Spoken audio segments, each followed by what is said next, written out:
kind of a hat that I wore, and when I went to all these sessions as much as I could in this conference. And in line with what was just said, I think I was struck by the fact that health is in everything that we do as architects. We may not think of them as doing health, but it's there. We may be designing a school, we may be designing a community center or a tall building. Issues of health is always there.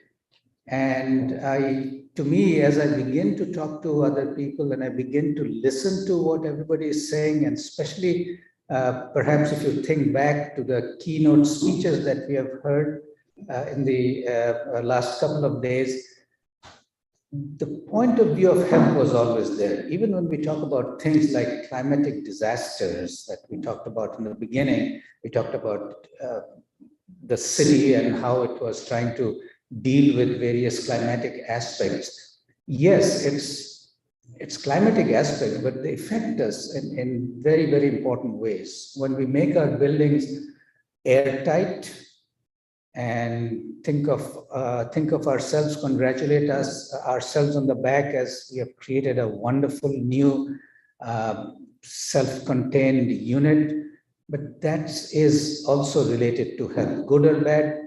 I'm not going to go there, but everything that we do is health, and that is,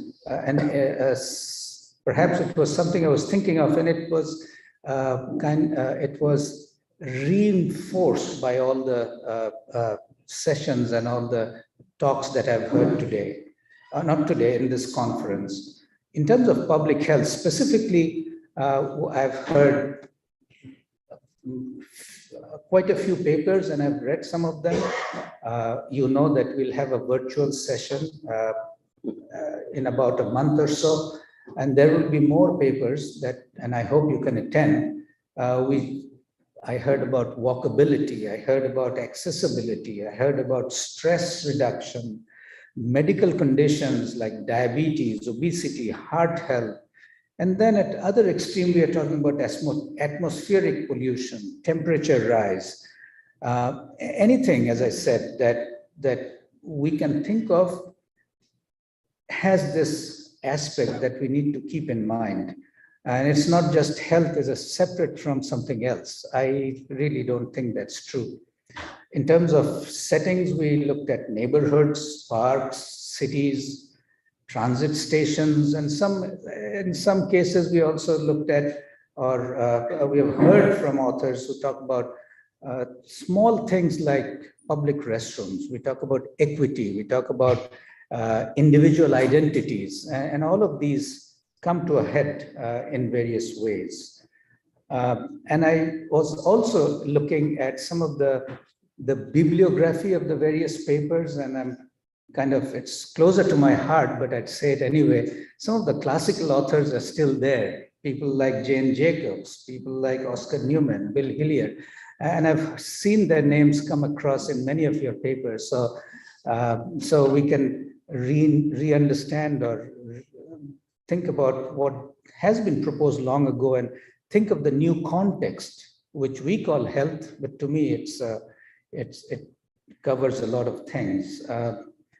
Before I hand it over, I do want to put a little plug for the next ARCC, which will be in Dallas in about a year from now. More information will be coming to the website and certainly in your radars. So please consider thinking about the next ARCC, which will be in Dallas. That will be done, organized by my university, Texas Tech University. Thank you. Thanks, sir. So we just want to spend another 3 minutes before our keynote speaker comes in to kind of ask the so what question, right? It kind of seemed like we struggle between research, which has to be complex enough, at the same time has to be targeted enough. So we're talking about in the other session about sense making that our previous keynote speaker talked about. So thinking of sense making rather than problem solving, because design, especially public health issues, are wicked problems as opposed to tame problems, which means there are many solutions. The problem is not defined. It is connected to different variables. So thinking about sense making as creating understanding of relationships, understanding of structures, patterns. So I think those are the things that come to my mind when we think about public health.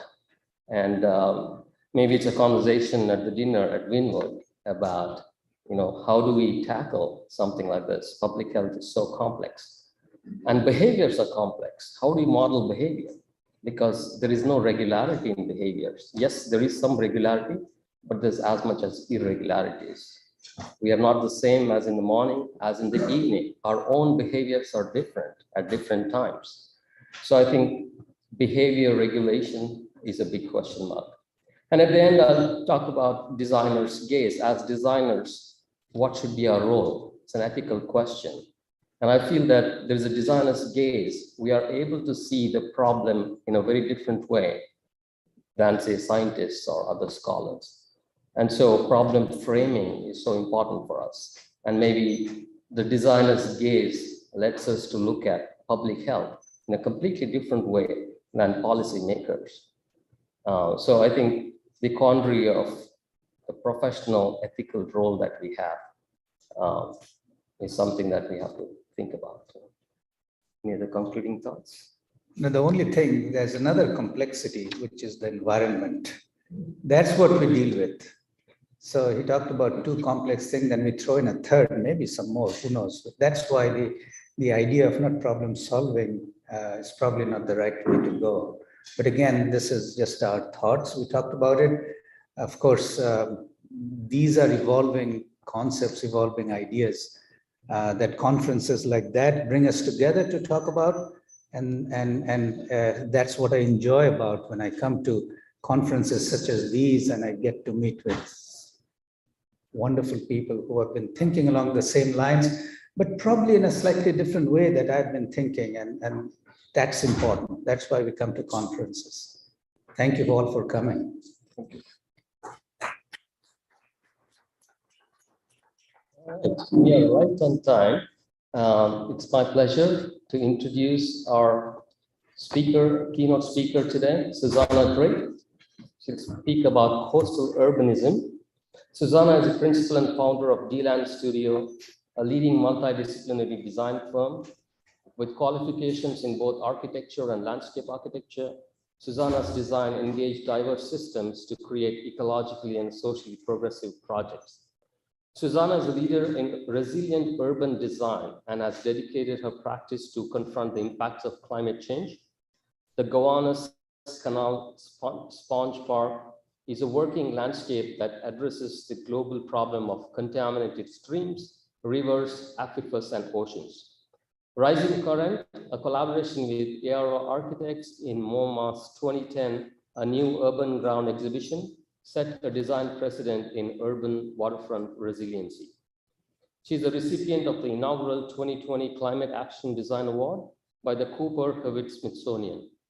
Her exploration of campus landscape design and large-scale urban infrastructure has received funding through grants from Graham Foundation, the Environmental Protection Agency, the New England Interstate Water Pollution Control Commission, the New York State Department of Environmental Conservation, and the New York State Council of the Arts. So without further ado, SUSANNAH Drake. Well, thank you so much for that wonderful introduction. And I do want to thank Christopher Jarrett and Marlise Nampamichi and Shaheen Vasai and Adil Sharag Adin for inviting me to participate in this wonderful conference. I know that others were involved, but they were the ones that were on the email invitation originally. And I also want to thank Charlotte Renaud and Brian Friedman for making sure that the technology would work with this, unfortunately, remote presentation. I was so looking forward to being with you in Miami, and unfortunately, I was exposed to COVID earlier this week and didn't want to become the cause of a super spreader event. And I also happened to miss Elton John in concert, 5th row seats in Brooklyn this week. So it's been kind of a bummer of a week, but I'm very honored to be with you. And my talk today is titled Coastal Urbanism and the Geophysical City. And the talk explains an evolution of my interdisciplinary design practice, working to integrate natural and social systems. No, it was working yesterday. All right, here we go. Okay, there we go. Okay, so the term coastal urbanism emerged from my work that I developed about the New York Metro waterfront with Rafi. Try and share that again, sorry. Excuse me, can you hear me? Try and share that again.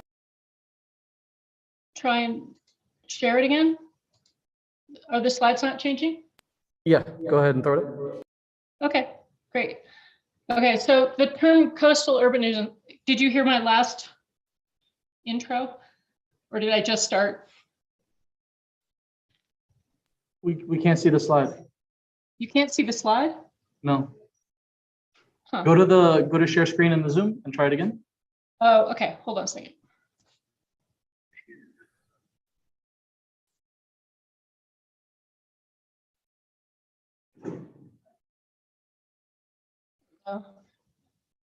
Perfect. But I am going to go back to, this was my intro slide because you got to see the big intro slide. So this was the MoMA Rising Currents exhibition image. So, but you could hear me, right? Yeah, you're good. Perfect. Okay, great. Okay, so the term coastal urbanism emerged from work that I developed about the New York Metro waterfront with Rafi Siegel for the 4th Regional Plan. And the plan considered physical changes to the coastline with major social, economic, and ecological implications. So critical to our thinking was movement away from the idea of a static water line to an expanded field of opportunity within the coastal zone. In the case of the 4th Regional Plan, this included opportunities for clean energy and recreation, conservation, and habitation. Let's see if this works. Okay, good. Okay, so and understanding the value of dynamic coastal systems involves study of ecology and geomorphology. Moving upland, plans included greater integration with human programs. So dynamism of ecological complexity of this environment required flexible form of human occupation and structured resilience to changes in salinity and moisture levels. So the geophysical city is perhaps best represented on the high ground, where geomorphology of pre-Western settlement is integrated into the siting of buildings, water access, drainage, and open space systems. So ideas for the high ground emerged from work that started in my 2010 collaboration with Architecture Research Office on the MoMA Rising Currents exhibition, with our proposal for how to protect Lower Manhattan from large hurricanes, sea level rise, and storm surge. So Hurricane Sandy came 2 years after that exhibition. So I show this map of lines because last night I was in bed and I was thinking about what I was going to say, and I was just obsessing about the idea of a line and how each one of these green lines represents a hurricane, and together they become a broad zone. In nature, the path of a river, a stream, or a storm rarely follows the same exact line. Instead, broader riparian basins, floodplains, and coastal ranges need undeveloped space. They need kind of a crumple zone. They need to have more space for flexibility of nature to exist. And historic maps, geologic charts, and narrative histories suggest that the new urban ground, as we described the filled and constructed land in Lower Manhattan, in MoMA, needs new thought in relation to climate change and sea level rise. So habitat within these zones provides important protection, as is shown in this theoretical work that we called Come High Water, which was developed in 2010. Basically, we're doing MoMA. We thought the research was so interesting that I kept going on my own. And this research was published in Metropolis, actually after Sandy. And the project demonstrated the value of ecosystems in service to major cities around the world. But going back to my practice, I've had this kind of, well, not that that wasn't my practice, but to give you more of an overview of specifically my practice, I've had these phases of innovation and then phases of implementation. But I've been considering the relationship between geomorphology, urbanity, infrastructure, performance, and beauty since I started my practice in 2005. Using grant funding, I pursued theoretical projects, which I then applied to real-world cases in New York and increasingly across the country. So I start with a big idea, identifying a problem, and imagining an overall vision for how to make change. And then the research and development involved establishes performance metrics. And some of these are scientific, such as reducing particulate matter in the air or cleaning surface water runoff, much related to the public health issues you were just referencing. And others are more humane, like making places for kids to learn to swim or to walk safely to school or experience nature, which also have public health ramifications. Now, in theory, there's no difference between theory and practice, but in practice there is. So the reality of transitioning from these theoretical ideas to practical application isn't always so straightforward. And after complaining about a particularly challenging meeting at the Department of Environmental Protection, Kevin Clark, who was one of the project engineers, said to me, in theory, there's no difference between theory and practice, but in practice there is. So this saying is often attributed to Yogi Berra, and that's who he attributed it to, or Albert Einstein. But it likely emerged from a more theoretical source. Apparently, it came from the Yale Literary Magazine of 1882, a student publication. And it was stated by Benjamin Brewster, where he said, in theory, there's no difference between theory and practice, while in practice there is. So after 30 years in practice, I have to concur, but say it's worth the struggle. So the next few slides will highlight the conceptual strategies that I've used to develop my work. So I have them in categories, and this first one I call sponge. Sponge has to do with permeability. So urbanization has drastically reduced the permeability of urban and suburban areas across the country. New public landscapes can reintroduce permeability and help restore the hydrologic cycle and recharge water tables. So wetlands act like sponges, soaking up and cleaning excess rainwater. The Gowanus Canal Sponge Park was an example of this unified plan for the development of a publicly accessible open space in a former wetland, a former industrial area, and a current EPA Superfund site. It really represented or presents a comprehensive approach that integrates ecological and urban design and makes the project a unique and compelling strategy for improving urban climate resilience. The idea was that we'd also create a pilot that could then be replicated on a broader scale to have a greater impact. So it's not just a plan for improving the Gowanus, it's a plan for improving all of New York City. So traditional stormwater infrastructure when can be elevated to an artful public amenity and environmental asset for the Gowanus community. This project came out of the Gowanus master plan, and it was for a park over traditional engineered infrastructure. There were these giant tanks that had to be installed, and we really advocated very strongly to have this amenity placed on top, so that what was visible was this kind of verdant green space that had more environmental productivity.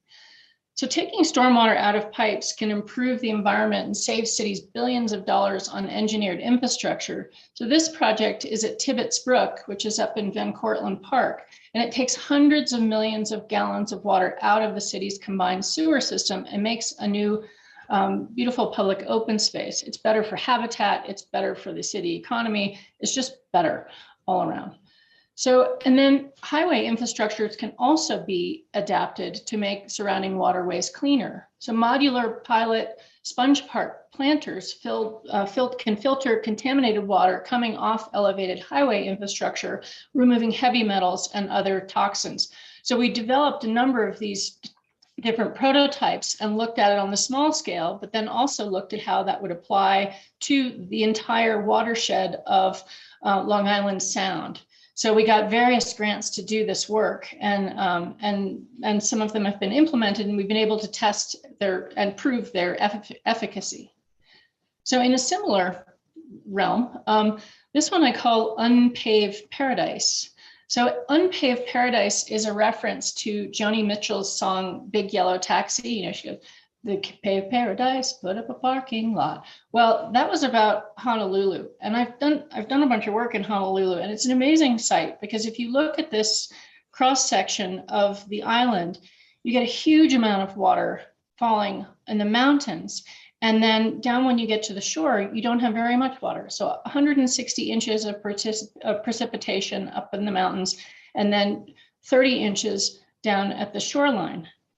But the reason that's significant is that over the last, say, 50 or 60 years, maybe more like 75 years, we've paved paradise. If you look at the image on the lower right, all that pink area is paved. And if you look at the image next to it, that you can see that it used to be farmland. Those are actually images of the same thing. So the University of Hawaii Manoa Agricultural Research Lab recognized the work that we did there, recognized the historic cultural connection of the community to the watershed and the environment. The image over on the left with the different colors of green and blue, that shows how historically the kingdoms were organized by watershed. So we understood that significance and tried to build that into the design, and then also kind of bring in new ways to connect the surrounding neighborhood with this research center. So in St. Louis, a former parking lot became, between public radio and public television stations, became a new public open space and a stopover for monarch butterflies along their migration path south. And we worked very closely with the Missouri Botanic Garden on the planting scheme to create this really rich habitat. Where the Oxbow landscape meets the city grid, new life is introduced to the city with diversified uses and visual and recreational dynamism for this project in North Little Rock, Arkansas. You can see how our examination of the broader like geomorphology influenced the design of the public plaza. And then, while the last three examples are not specifically coastal, the development in cities along rivers and agricultural practices do impact the environment. The United States Pavilion at the 2015 Milan Expo showcased the past, present, and future of American food production, leadership, and innovation in response to the Expo theme, Feeding the Planet, Energy to Live. And this structure, again, was influenced by a larger idea of geography. We had the structure of the grid of the architecture, and we riffed on that and thought about the relationship to the land ordinance grid of 1785, but then started to break that down based on modern sustainable land use farming practices that pay more attention to some of the regional geomorphology, and also pay attention to ideas about new kinds of crops. We did a lot of research and collected a lot of heritage seeds, and then created this tapestry of plants in this zip grow system, which was a quasi hydroponic system for this vertical farm. They did have these panels that kind of swooped around and looked really cool, but that was really just James Biber, the architect. It was just theatrics, but it was really fun. You know, the issue with growing in this vertical format is that you don't want to grow things like tomatoes or strawberries that are going to fall on people's heads. But you can have a lot of fun with the colors, as you can see from these images. Oh, and also that created something like 6,000 pounds of vegetables every week. It was incredibly productive. So for this infrastructures project or category, this has to do with how infrastructure has major impacts on natural and human ecologies. So infrastructures propose designs to heal the wounds of infrastructure. So park space built on structures over highway trenches can add significant social, economic, health, and ecological benefits to urban environments. And the construction of the BQE left a trail of broken communities. The BQE is the Brooklyn-Queens Expressway, and it was designed and implemented, or it was the master project of Robert Moses. So the 3.5 acre open space that we're proposing improves air quality in a park-poor Latinx neighborhood in Brooklyn, where asthma rates are double the citywide average. And you can see one of our public meetings, people out, this was Diana Reyna, who is then became the borough president. She was our city council person. And we've fought very hard to make this park happen and are hoping that it will happen in the Adams administration. In blighted areas or in areas blighted by elevated infrastructure, our work in partnership with the New York City DOT, local communities, and the Design Trust for Public Space developed prototype designs to transform 700 miles of space into new public space. So there's all this like derelict, underutilized area underneath elevated structures in New York City. And so we came up with ideas and then codified them into these prototypes for how to transform that space. And working with a public agency, you know, the likelihood of it actually rolling out and happening is much greater. And then linear infrastructure that bifurcates neighborhoods can be used to connect them. So designed for the Queensway Park draws upon geologic morphologies and cultural history, incorporating glacial moraines and stone walls that were called Dutch farms that existed on the site. We did the initial planning for this project with WXY. It was a project for the Friends of the Queensway and Trust for Public Land. And we've since done an initial section of it on our own, working with TPL and the Friends of the Queensway, trying to connect the Metropolitan Expeditionary Learning Academy with the surrounding area, including Forest Park Grove. So with coastal adaptation, this gets sort of more closely back to our theme. So coastal adaptation proposes new models of climate resilient urban design. Green fortification of lower Manhattan, public parks and wetlands create new ecosystems, improve water quality, and facilitate ecological interconnectivity of the region. The new urban ground is the next chapter in a manufactured landscape that's transformed our relationship to water over the centuries. The plan integrates hard and soft engineered solutions to manage extreme storm events. In the fourth regional plan, which I did with Rafi Siegel, as I mentioned before, from MIT, the waterline becomes a coastal zone, a buffer in which land and water commingle, creating new spaces for habitation, conservation, work, and play. And the exploration of transfer of development rights to support cost of relocating people out of floodplains is definitely part of that work. Wetland mitigation banks, which we worked on the first wetland mitigation bank in New York, also provide potential revenue for relocation. Funds could also support maintenance and stewardship of natural landscapes for recreation and ecosystem services, because anyone who has worked in this realm knows that the easiest way to kill one of these projects is to say that there's no money to maintain it. So just an overview slide, just a transition. So many of my projects, lectures, and studios that I've led at schools across the country have inspired new ideas and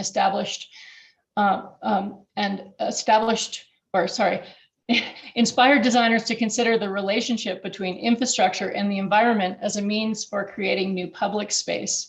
Watching the ideas evolve is very rewarding. And my work has also motivated public action and help create policy change, which I feel is very, very important. I've given you an overview of the work, and I see this as kind of a way to sort of lead you into two projects, which I'm going to discuss in greater depth. This first one, it's actually an exhibition, and it was for the European Cultural Center, and the work was exhibited at FIU last fall. And oops, let me go back. Oh yeah, no, this is right. Okay, so there we go. So in 2013, I first learned about Liberty City when Roberto Rivera invited me to collaborate with his studio as a Sejas scholar at FIU. So these are some images of our studio. We sort of out on the site at Liberty City in the final review and some of the student work. So it was a fascinating place, and it has stayed in my mind.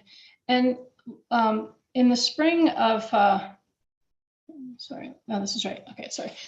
In the spring of 2021, having just read Richard Rothstein's book, The Color of Law, I got a call from the European Cultural Center asking if I'd do an exhibition with them in Miami about my coastal urbanism work. So that's when I kind of put the pieces together. So this project proposes two uncomfortable realities: the ongoing legacy of racial segregation in South Florida and the existential threat that climate change poses to communities in Miami. And if you haven't read The Color of Law, it is a phenomenally well-researched book, and it was so incredible. I highly recommend it.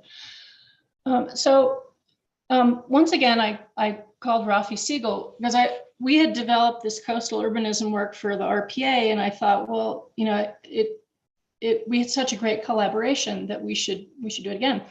And he is a professor at MIT, and he said yes, happily. And then we recruited one of his students, Olivia Serra, to help us, and I recruited one of my students at Cooper Union, William Minghao Du, and this is our plan. So the large map created for this exhibition collapses these two realities into one: present day household income levels at the scale of buildings, colored in red, overlaid with future sea level rise and upland flood projections colored in blue. So, and this is a giant map. You saw in the initial image. So it's a little hard to read on the screen, but you kind of get the point, because the white areas are high ground, the blue areas are low ground, and the red are buildings.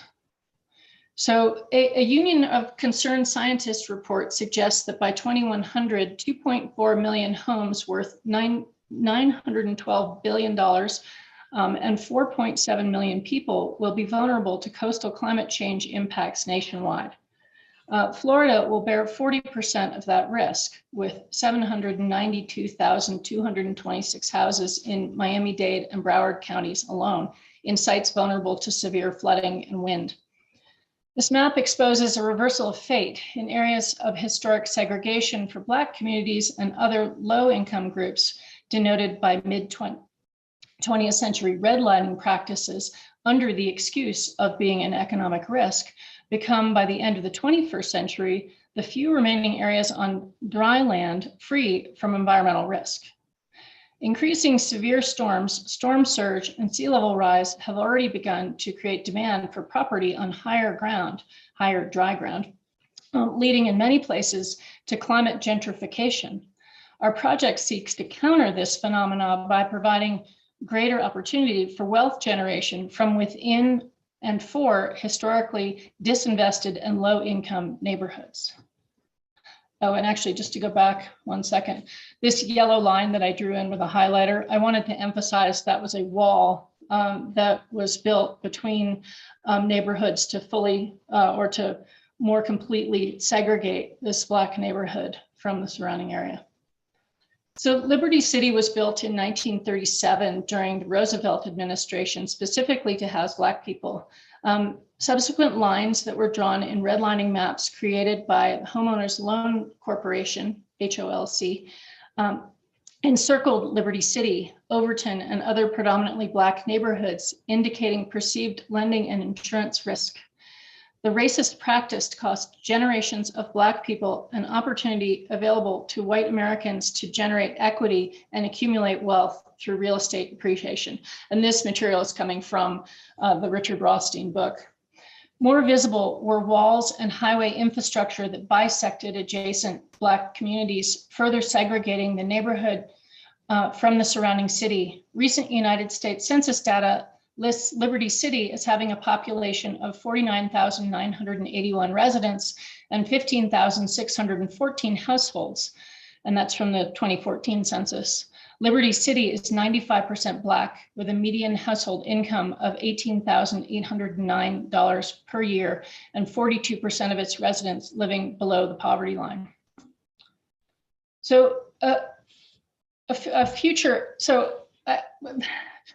we created this value at risk idea, and we wanted to make it clearer with this reference to monopoly. And it wasn't meant to be like coy or playful or disrespectful.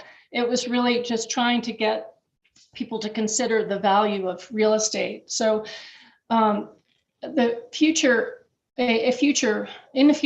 much of Miami is underwater while Liberty City stays dry. And this raises the question, how will this not become another case of climate gentrification?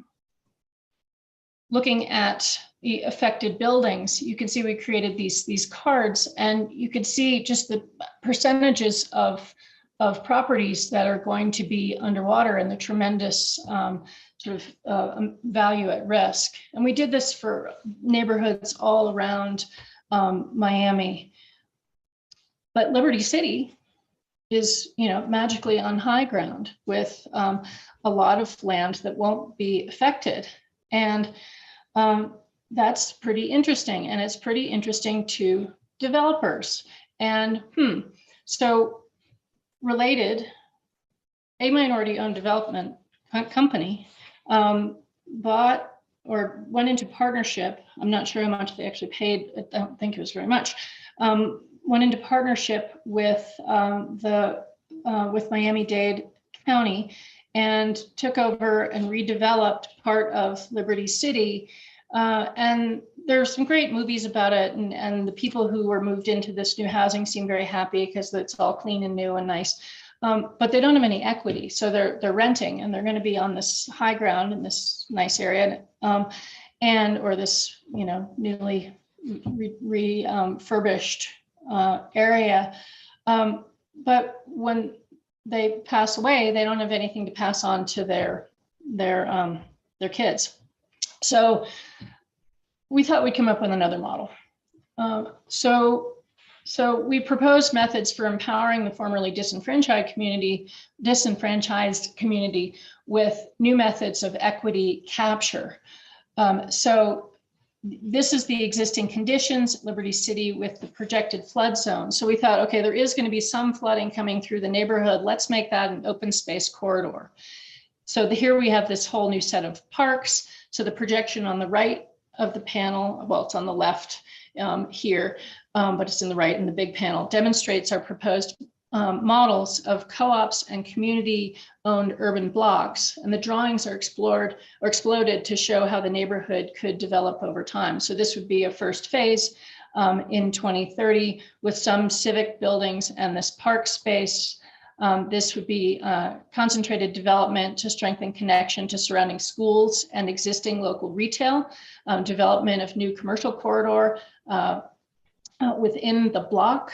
So residents of Liberty City would own shares in a co-op or community development trust, and each trust would develop neighborhood blocks with diverse amenities for the community while also building wealth for co-op members. Densities added to fill out the block and create additional opportunity. So this approach envisions a future where residents whose parents and grandparents suffered from racial discrimination can now build equity and benefits from this increased value.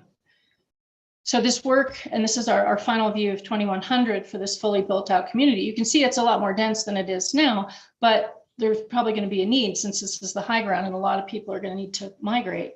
So this work is part of an ongoing coastal urbanism approach that explores and proposes visions, ecological and development strategies, urban and architectural designs, policies, and zoning in anticipation of future flooding to transform the city in a sustainable and equitable way. And this is the board exhibit. You could see it was huge. And we decided to be a little playful and have, we couldn't adhere it to the wall. So it's actually leaning against the wall and then sandbags are holding it up. So we continued the flooding theme. So, and then I'm going to talk about one more project and then I'll open it up for questions. And I know this is about 15 minutes on this project, which I completed in 2020. It's for the Tidal Basin Lab. So this is a different kind of coast and a different kind of project. We call this History Secured, and it's for Washington, D.C. It was sponsored by the National Trust for Historic Preservation, the National Park Service, the Trust for the National Mall, and presented by American Express with support from SOM. So our project, titled History Secured, looks forward and back. It recognizes the power of nature and patterns that predated Western settlement of the area. And it draws upon the legacies of L'Enfant, the Hudson River School, the Beaux-Arts, and the WPA.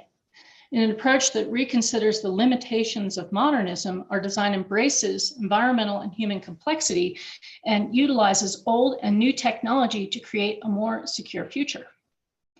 So this first one talks about movement and movement with nature. Native populations migrated and indigenous migration happened with the ebbs and flow of natural systems. Ultimately, these indigenous populations were forced to migrate permanently away from the area by Western settlers who sought to claim and stabilize the shoreline. L'Enfant's 18th century conception of the city was representative of the nation, and security is represented in this plan in interesting ways. So when L'Enfant did his plan, he did it in watercolor, it's really beautiful. And he didn't, I don't know, he didn't want to reproduce it. He was a little slow. He's probably like Leonardo da Vinci in that way. He created this masterpiece and didn't ever quite finish. So they had someone else do the engravings. And I think it's really interesting to look at L'Enfant's plan on the top right here, where the edges look like they're kind of ecological. And then the plan on the bottom right, where the edges are fortified like a military fortification. So I thought that was a pretty interesting discovery from looking at these old maps. In the 1800s, the Hudson River School represented the power and the beauty of nature. And then, oh, actually, I want to go back to, because I remember reading about this senator visiting the city and feeling like there was this plan that was developed and nothing was happening. And so you can see early evidence that trees were used to prefigure the future landscape with these Lombardy poplars down on the waterfront. Or maybe I'm just riffing on that, but looks like it to me. So in 1900s, the Macmillan Plan really pushed for classical monuments and infrastructure. And this happened in the aftermath of the World Columbia Exposition and an AIA meeting that happened in Washington in 1900. So you see this kind of strengthening of these axes and the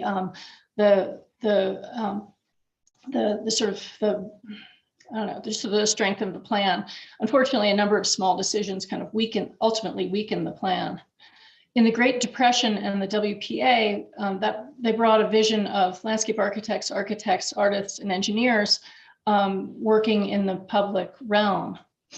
But unfortunately, post-war infrastructure and the tenets of modernism did not embrace the complexity of ecological and sociological systems. Instead, a reactive methodology developed that addressed the optimization of engineered drainage, automotive mobility, and security. And you can see in these maps how the area gets increasingly developed and paved. And in fact, by that post-war period by today, 12% of the Potomac watershed is now paved. And so here's the problem. We're getting a lot of flooding in Washington, D.C., and we're flooding, or we have the potential to flood a lot of our most treasured monuments and resources. So it's interesting to look at the 1793 water line of the Potomac and the projected flood zones of 2019. And we saw the same thing with MoMA, with rising currents, this recurring pattern of the old water line wanting to come back. So we thought we need to do something, we can't ignore this problem.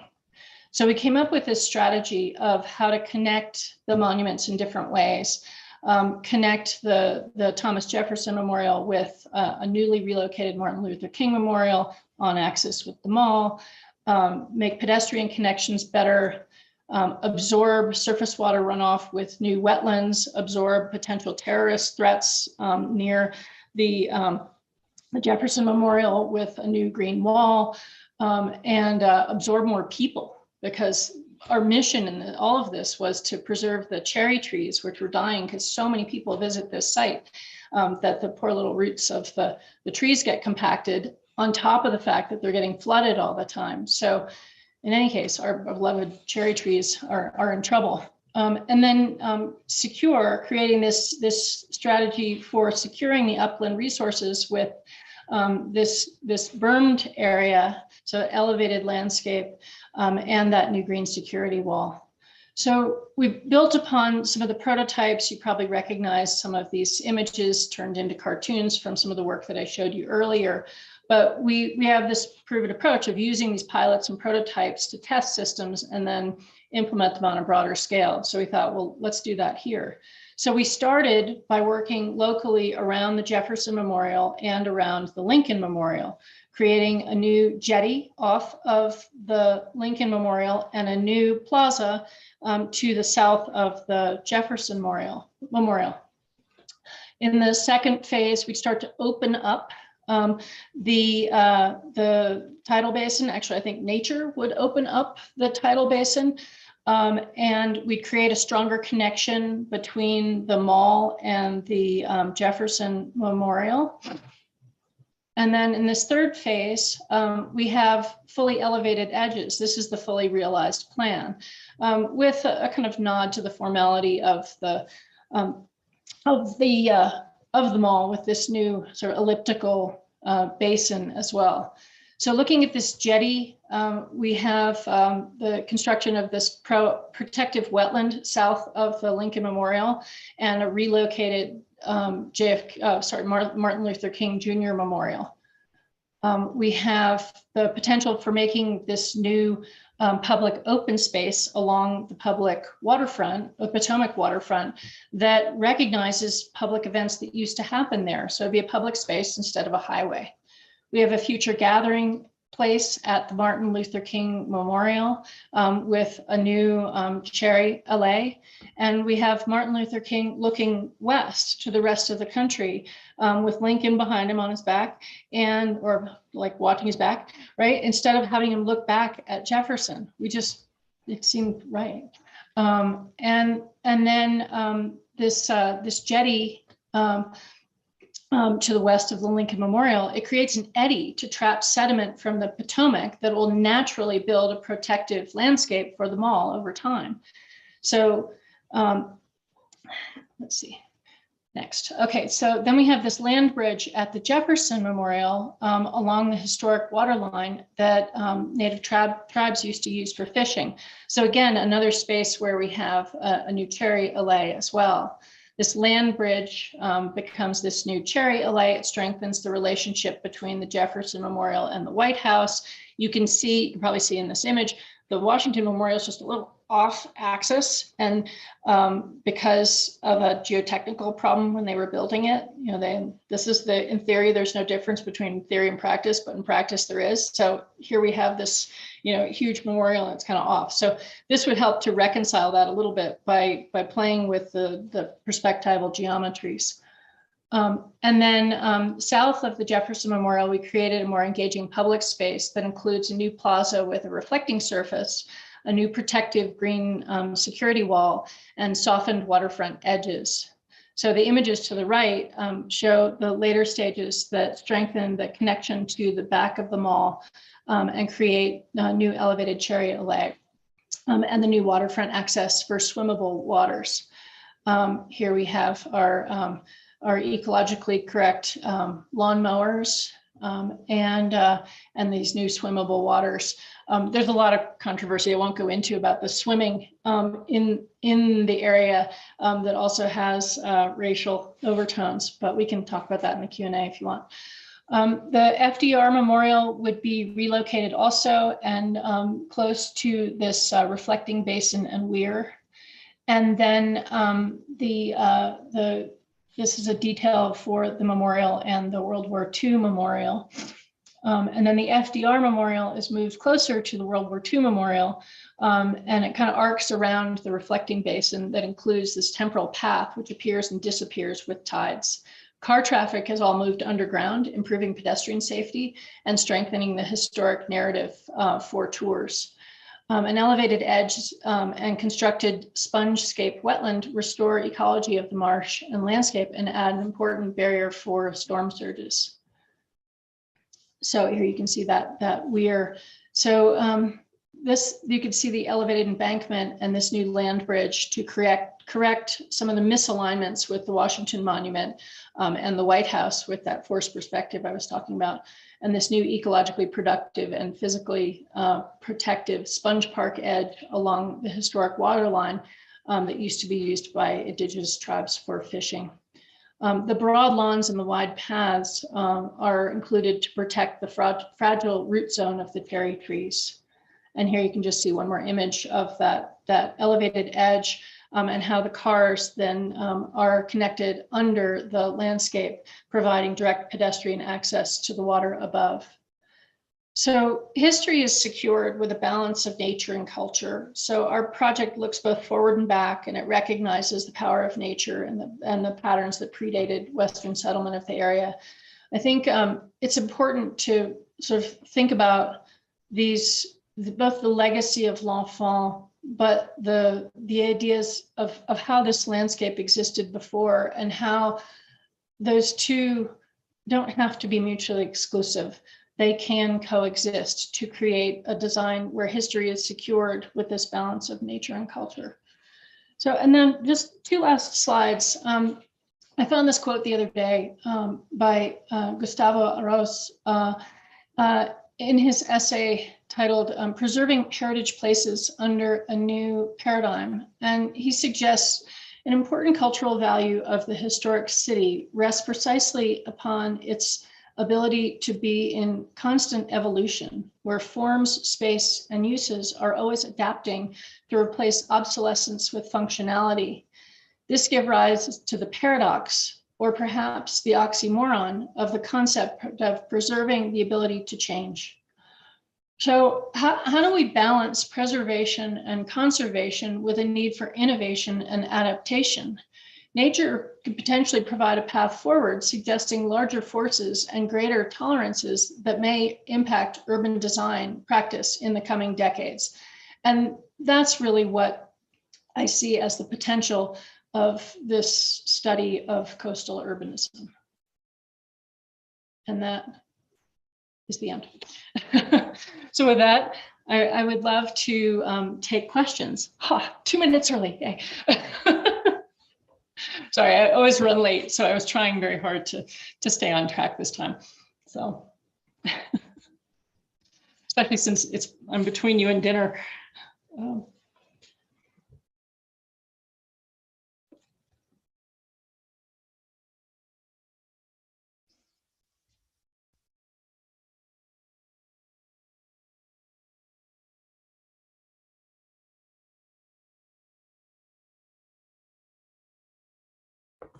One second, we'll get a moderator up here. We'll do a Q&A. Okay.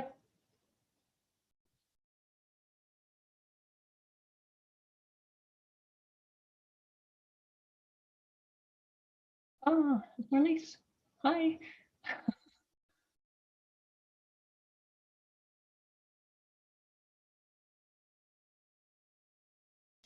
Oh, Hi, Susanna. Marlies, it's been a while. Wonderful lecture. Thank you so much. I'm going to open up the floor for questions, and if for any reason you can't hear, I will repeat. Is that okay? That sounds great. Okay. I can hear you loud and clear, and it's really nice to see you again. What's wrong with you all?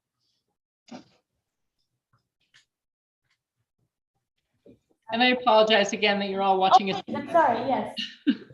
I'm sorry, could she go into the swimming question? I'm curious. She said to address it. It's swimming. The why swimming is. Go ahead. Okay, so the question is, could you please go into why the swimming is a touchy subject on the Potomac? Yes, I can. So apparently there were issues of segregation related to the swimming, and they had public swimming and public bathhouses, and they basically didn't want to spend the money to have two facilities, and they the government and they couldn't they at the time couldn't accept having integrated bathhouses, and so they just closed the whole thing down. So it wasn't an environmental issue, it was really a racial issue. And then there were also issues of propriety about women's bathing suits, and they would measure the length of the bathing suit shorts from the knee up. And if your bathing suit was too short, then you wouldn't be allowed to swim, but they had people who were controlling all of this social behavior. So a lot of that, so this was supposed to be an exhibition at the National Building Museum, but then COVID ended up kind of killing it as a public exhibition. So they ended up just making a video, but we had planned to have that slide up to just kind of raise those issues. So, or raise the fact that was a problem.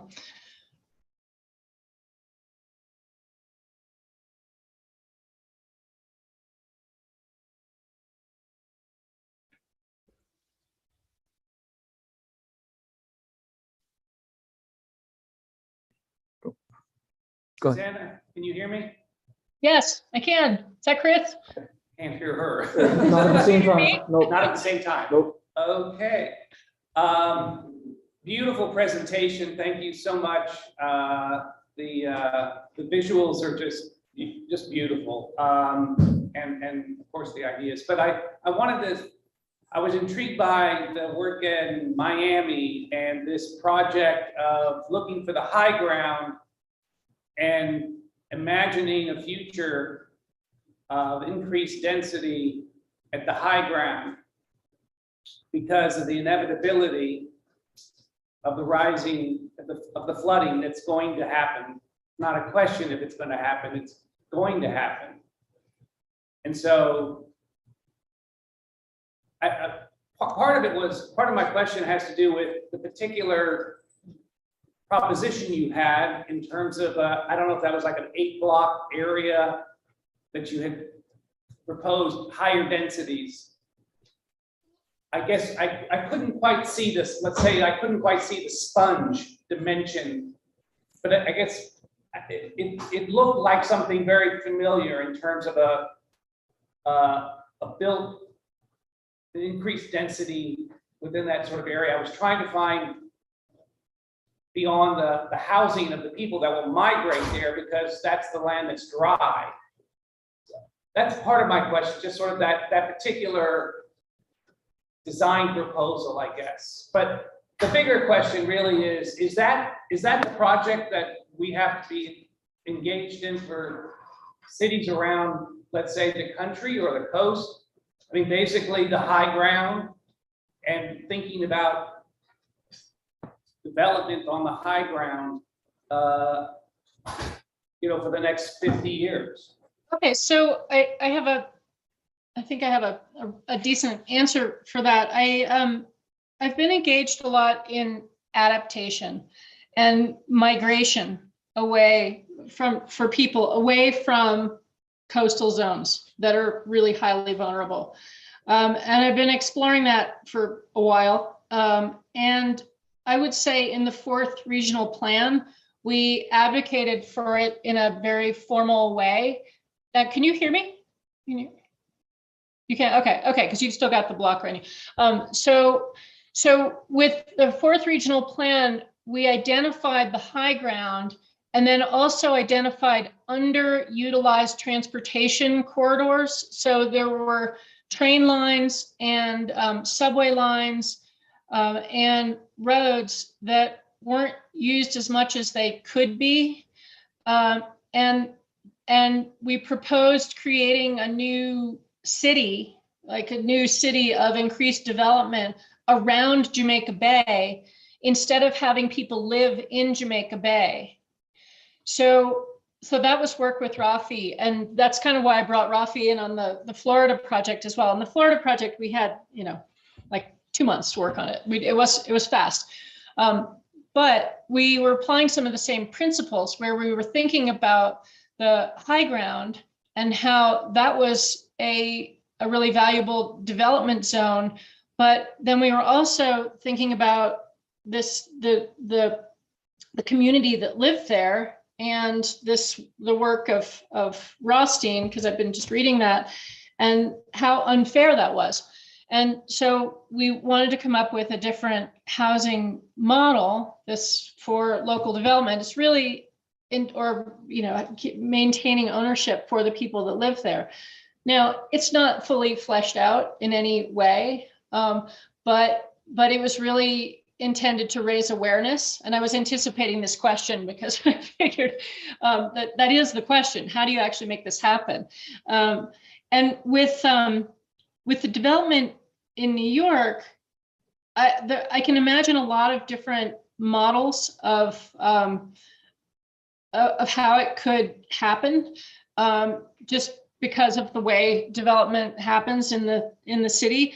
I don't know the development community as well in Miami, but I imagine that some form of migration will need to be adapted or created for kind of every coastal city. And that's probably pretty controversial, but I think it's really the reality. I think that the zone, part of the reason I was thinking about the idea of the geophysical city or and this idea of coastal urbanism is in any land that didn't exist historically, we're going to have different ways of designing, and we may need to just not have people living there. And that was kind of what I did with a studio at Cooper this fall, where the city planning in New York is proposing to put 8,000 new units of housing right around the Gowanus Canal in a floodplain, in an EPA Superfund site, in an area that's going to be subject to sea level rise, in an area that has bad CSOs. And I thought, okay, why don't we come up with a different model for distributing that population in the surrounding areas? And one of the students came up with a fascinating model for decentralized development that was more like the development that used to happen in Brooklyn, where you'd have one teeny developer who would build 3 houses and sell 1 off, or sell 2 off and live in the third, right? So his model was kind of like that. It enabled additions to a lot of smaller buildings in order to provide advantage to more different people, more different developers. So instead of just the big guys. So I hope that adequately answers the question. Lisa. Let's do this. Am I unmuted? You are unmuted. Go ahead. Hello, Susanna. Thank you for your lecture. Hi. And I would like to continue with the Liberty City, Liberty Square project. I have kind of open question, which is, it's, as you know, New Deal project, the very first one in South Florida, and was quite an accomplishment at that moment for the Black community. It's a building, they are buildings that are fire resistant, which was something they fought for and were able to get. And the whole project's even been featured in architecture magazines such as Architecture Forum at the time really celebrated as a housing kind of, vanguard proposition.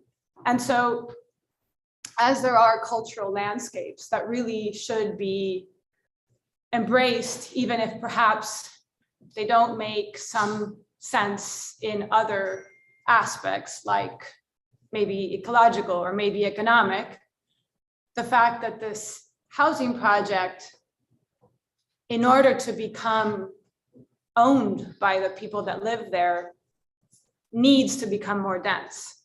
But in so doing, there's this assumption that you must demolish what's there and lose this history that, if we could understand it as a cultural history or a cultural landscape, is really a loss. And granted, the project's doomed to all be demolished and become the ubiquitous, nondescript condominiums that are going up. But with the best of intentions of giving ownership, even if it's a hypothetical project, to the renters or to the inhabitants, a really significant piece of South Florida's history is lost. And in a few generations, no one will know what Liberty Square was, or what it meant, or, the accomplishments for the Black community that it represented. And so, I find that we need even to go deeper. And I wish you had 8 months to work on that project, because it's a huge question. And I'm struck that nobody really is, or not nobody, but few are upset about the fact that the fate of these buildings is to be demolished. Yeah. Well, actually, I was really. 1 second.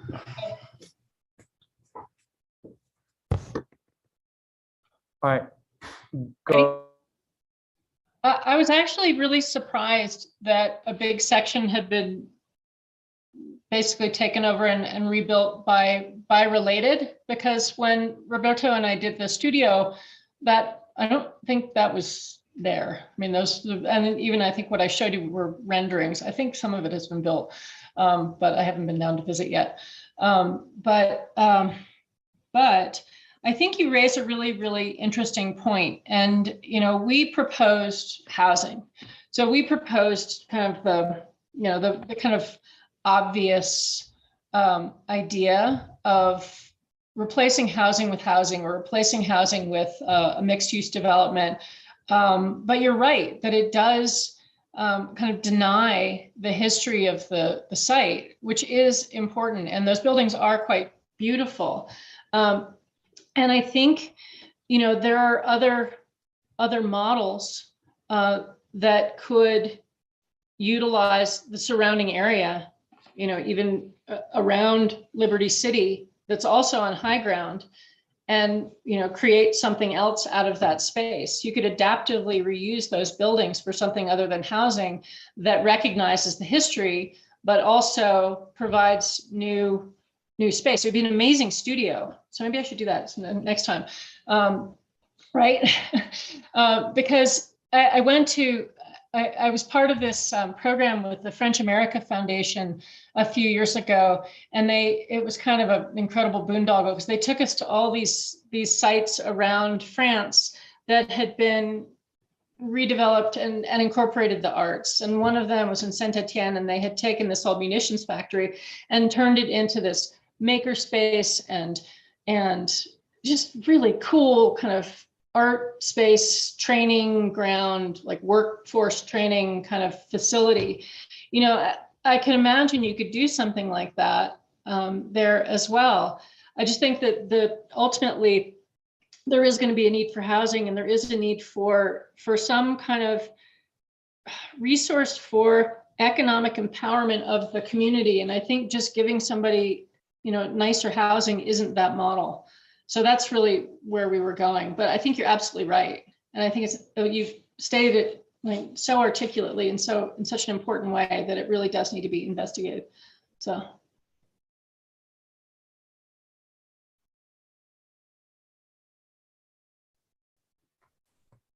Any final question?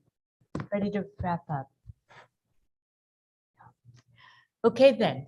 In that case, Susanna, thank you so very, very much again for an exceptional talk and a really thought-provoking conclusion to our final keynote in this conference.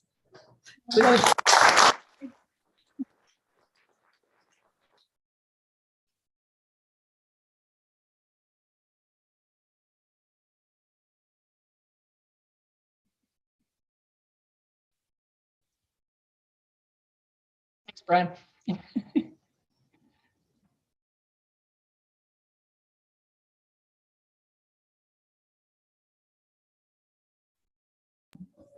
All right.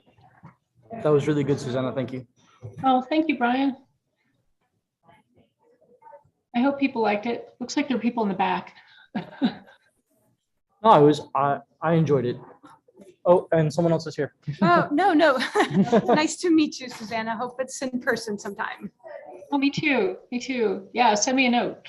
Oh. All right. Have a good night, Susanna. Take it easy. Again.